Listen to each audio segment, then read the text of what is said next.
समय सारणी कक्षा 6, 7, 8। कक्षाएं और कालांश और सब्जेक्ट। क्या 6th क्लास में हम इन सब्जेक्ट्स को ऐसे ही पढ़ा सकते हैं? नहीं, हम इन्हें डे वाइज पढ़ाएंगे ऐसे। ये है मेरी एक छोटी सी कोशिश एक्टिविटी बेस्ड टाइम टेबल बनाने की। ये है मेरा ड्रीम टाइम टेबल जिसे मैं शेयर कर रही हूँ आप लोगों के साथ। मंडे को विज्ञान का चैप्टर पढ़ाने के बाद ट्यूसडे को कार्य पुस्तिका यानी कि वर्कबुक करवा दीजिए। वेडनेसडे को प्रोजेक्ट करवा दीजिए।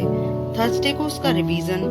फ्राइडे को रिमीडियल स्मार्ट क्लास में करवा दीजिए या बच्चों की क्वेरीज को सॉल्व कीजिए। और फिर सैटरडे को प्रयोगशाला या फिर साइंस किट का प्रयोग करके आप एक्टिविटी करवा सकते हैं।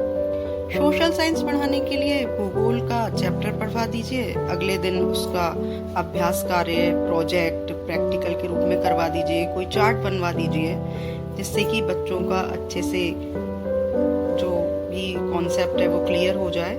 फिर 2 दिन वेडनेसडे थर्सडे को इतिहास पढ़ानी है, उसे भी इसी तरह थ्योरी और प्रोजेक्ट के रूप में। नागरिक शास्त्र के ज्यादा पार्ट नहीं होते हैं तो सेम डे थ्योरी प्रैक्टिकल करवाया जा सकता है।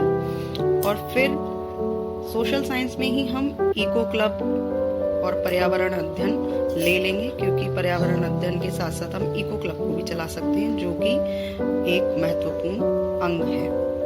मैथ्स पढ़ाने के लिए एक दिन अभ्यास, फिर उसकी पुनरावृत्ति, फिर अभ्यास, फिर उसकी पुनरावृत्ति, वर्कबुक और फिर मैथ्स किट और रिमीडियल। इंग्लिश पढ़ाने के लिए रीडिंग, नेक्स्ट डे राइटिंग, फिर रिवीजन, ग्रामर का रिवीजन और फिर कोई भी प्रोजेक्ट वर्क। गृह विज्ञान 2 दिन पढ़ा दीजिए, थ्योरी और फिर नेक्स्ट डे उसका प्रैक्टिकल करवा दीजिए। गृह विज्ञान में ज्यादा पीरियड नहीं होते हैं, ज्यादा पार्ट नहीं होते हैं, तो इसके साथ साथ हम 3 दिन पुस्तकालय को ले सकते हैं।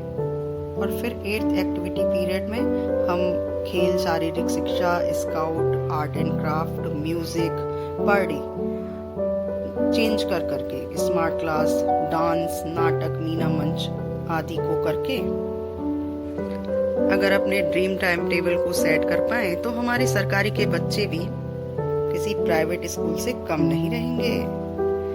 और हाँ बच्चों, आपको भी अपनी सब कॉपीज बनानी होंगी, डेली स्कूल आना होगा और मन लगाकर पढ़ाई करनी होगी।